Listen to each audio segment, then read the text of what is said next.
Collectibles. I'm Cody, and time for the weekly haul. So, kind of two parts to it. One, I went to a con this weekend. As I said in the mukbang video, as many of you already knew, if you've been watching lately, went to ScareFest down in Lexington, Kentucky. So I'm going to start off with the things that are not ScareFest, and then get into what I did pick up at ScareFest. So on the way home, I did stop off at Atmosphere Collectibles down in Evansville, and they were holding a few records for me. So they were kind enough to hold this copy of Full Metal Jacket. This is a used one, but it was a Barnes & Noble exclusive edition in dark, like OD green. And I think, looking on Discogs real quick, this was a 2018 reissue, and I played it earlier. Sounds good. I especially like side 2. That's like the actual original score, not, you know, Wooly Bully and Hello Vietnam, all the songs that were in it. And the one I like in particular, I think, is the one called Leonard, which is kind of the dark, brooding stuff that was playing when Leonard killed himself in the bathroom. They were also holding a copy of John Carpenter Anthology for me. So I already had this, but just the standard black release. And you can see here, this is the the Fog over Antonio Bay edition, and it's actually on the turntable over there right now. I'll do a colored vinyl Tuesday of this sometime soon, but I didn't even know when I asked her to hold it. I asked her to hold it just because it was a colored variant, and it also came with a 7-inch that has Village of the Damned and Body Bags. And I've never heard either of those tracks re-recorded, so that's cool. While I was in there, I picked up George Carlin, Class Clown. Of course, I had this on CD. I had it on tape originally, and then CD for years. But I've got three Carlin albums, maybe 4. And I asked them, hey, if you see any Carlin albums, keep an eye out for him for me. So, because he's definitely my favorite comedian. So, pick that up from him. And then, actually, they contacted me about this one. Para. I haven't even opened it yet. But it is a collection 2-record set of Italian horror sounds from the Cam Sugar archive. And you get some selections from, these are some of the films: The Night Evelyn Came Out of the Grave, My Dear Killer, Sex of the Devil, A Bay of Blood, The Dead Are Alive, Death Smiles on a Murderer, Absurd, Ring of Darkness, Wild Beasts, Beyond the Door. And I do believe this is a colored vinyl variant as well. We'll see when I open it. If it is, there will be a colored vinyl Tuesday on it later. And then in the mail this week from Two Headed Dog Records, actually that's who I bought it through, but it was released by Rustblade Records. I got The Way of Darkness, a tribute to John Carpenter. 149 copies of this deluxe set, which is really just a thicker sleeve, and came with some art prints and a CD copy. And I've already got a colored vinyl Tuesday video on it if you want to check it out. So that was it for regular items. It was like all records this week. No movies, no figures. Nothing came in the mail other than the John Carpenter. Still waiting on my Sacred Bones shipment of my Halloween 1 through 3 4Ks. Been like going on 10 days now, I think, that just sitting, waiting to be shipped to the post office. I got the notice, got a tracking number, but they've not moved. So anyway, getting into the haul from the con. So ScareFest down in Lexington, had a blast. Went down there and met with Dave, John. I'll throw some pictures in here, and maybe a video too. There was a table that had a lot of autograph stuff, so I think I'll throw that in, maybe right here.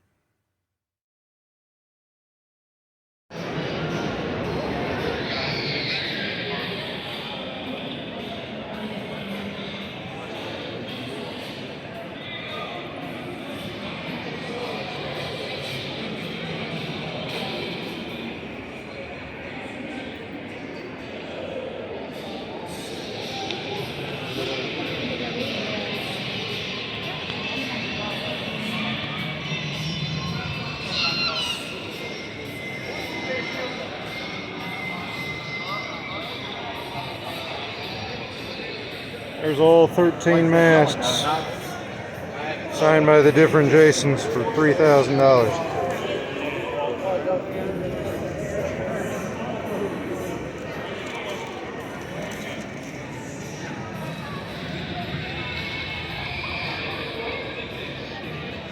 Awesome. Is it like the 35-cent variant or something? Nope, not the variant even. Is Marvel Comics Star Wars #1? Yeah. The variant is like double.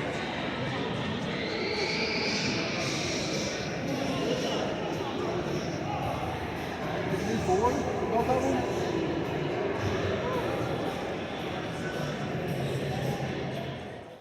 So, a lot of cool stuff at that table, very expensive. I'm always hesitant, though, to buy anything that's autographed just because, like John and I, we discussed it and said, you know, when I get an autograph, I'm getting the experience, meeting the person, talking to the person. So, but still a cool table and some cool stuff around the con. So, it didn't pick up too much, though it did feel like it added up quick. I got a print from Joel Robinson of the Halloween 3, the new 4K art. Sorry for the glare because it's still in the protector. But you know what this looks like. If you've seen the 4K, this is just a nice big 11 by 17 print of it. Excuse me. Joel is a gifted artist and an incredibly cool and nice guy. We've talked to Joel, I think, since we started going to conventions. It's been like 9 years now that we've talked to Joel. Joel remembers us. Joel used to give my son tour t-shirts. Just a really cool guy, and I have a lot of prints around the office here that are his. Good stuff, good artist. Artpusher.net. I'll have a link below. Check him out. Then at another table, and I'm sorry I forget this artist's name. I really ought to take pictures or write these down. But I got a couple of Kurt Russell stickers. So Snake Plissken, one of him is McCready. The McCready one, he's got the hood up. It's maybe not what I'd call real accurate, but there's the thing with the tentacles and stuff in front of it. But I really like that Plissken one, so I don't know where that's going to go. It'll go somewhere. I don't stick stickers on that turntable cover. I did on my other turntable, but I gave that to my son. I picked up a Michael Myers coloring book. It was $12. I haven't peeled the sticker off yet. Really nice paper on the cover, but just some of the pictures you can color. I mean, there he is reaching for you. There's there he is standing. There's him reaching for you. There's him with the bell, the bleeding eyes, kind of a Rob Zombie one, reaching in the closet, that classic shot. So I don't know how many are in here. Maybe 20, 25, something like that. But look cool. I've still got Mark's coloring book I haven't colored. I got another horror themed coloring book or two. I just don't color, but maybe it's something. If I keep collecting them, maybe I'll start coloring. I don't know. Speaking of more art and art prints, we went to Byron Winton's table again. Check out Byron Winton too. In fact, here's his card. So yeah, you can see this picture right up here on my wall. I love that print. It's called Creature Feature. And you can check him out at, you can see down there below, byronwinton.com. He's a great artist as well and a very nice guy. Got a few of his prints. But he had this print set of Laurie and Michael and the Pumpkin, 1978 Halloween, and also 2018. So I thought these would look really cool, you know, hanging on the wall, one above each other, one beside each other, but I'm thinking one above the other one. So got those.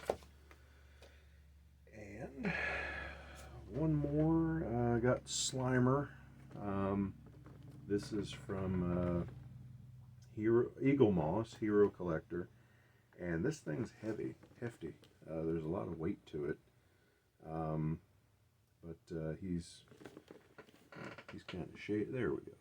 Not too much glare, but yeah, him and his food cart. He's stuffing his face. He's got a plate full of something he's getting ready to take a bite out of. There's a kind of a good picture of it on the back, on the side.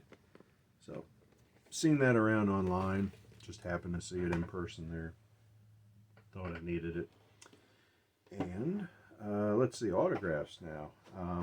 So I had this before. This is my Soda Toys Toxic Avenger figure. I got him and I couldn't decide if I was going to open him or not. Then I had the chance to meet Lloyd Kaufman, and he wrote To Cody, Toxie, and Lloyd Kaufman. And this weekend I met Mark Torgel, who played Melvin. And he wrote Cody Mops, Mark Torgel, Melvin. So talked to him for a few minutes. Really nice guy. I'll flash a picture up here.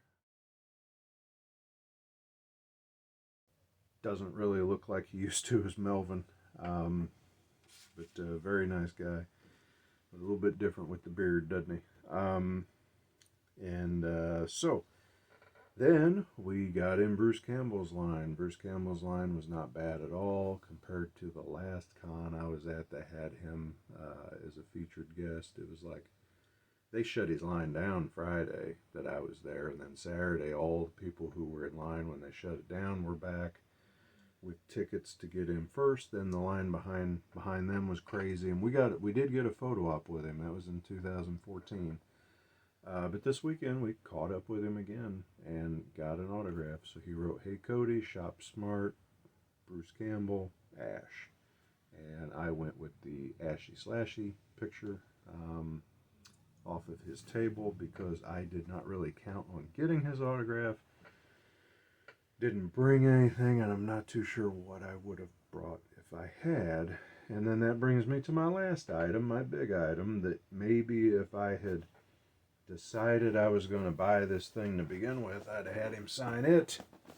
But I saw this. Actually, I was standing in line with a guy from, I'll have a link below if you want to check him out, but really cool guy. I think it was One Collectibles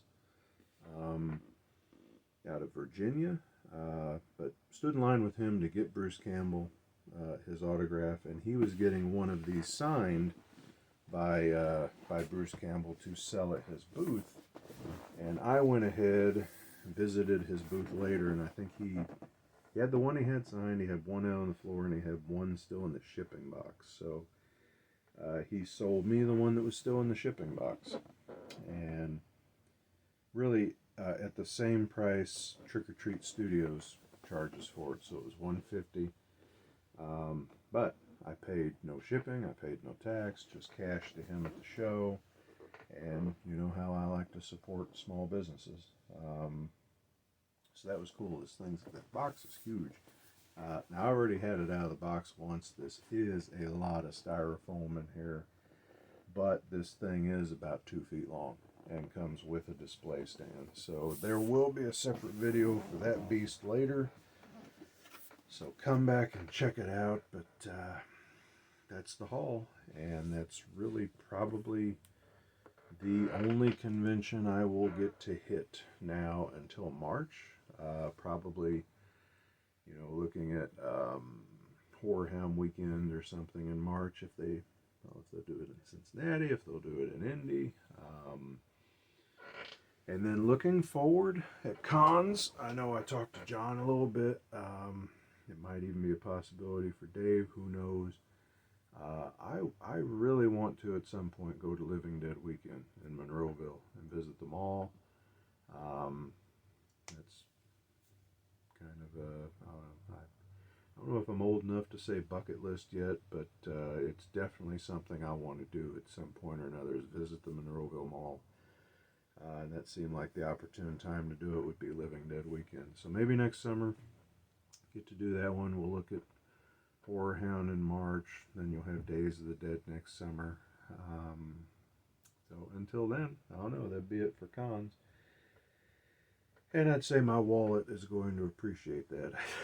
I spent a lot of money this weekend. It felt like a lot to plunk down in just a day or two's time. So anyway, that's it for me. That's it for now. That's it for the haul. I hope to, like I said, get another colored vinyl Tuesday out. I'm going to get a video out for another figure unboxing. And I do think it's going to be the They Live figures, because I only got a couple of responses on my picture that I posted asking which one I should open. And I think 2 of the 3 said that They Live figures, and they were kind of how I was leaning anyway. So they're probably what I'll open. So I'll leave it at that. I'll let you all go. Everybody, thanks for watching. Stay safe. Take care of each other, as I always say. And come back and see me. Thanks.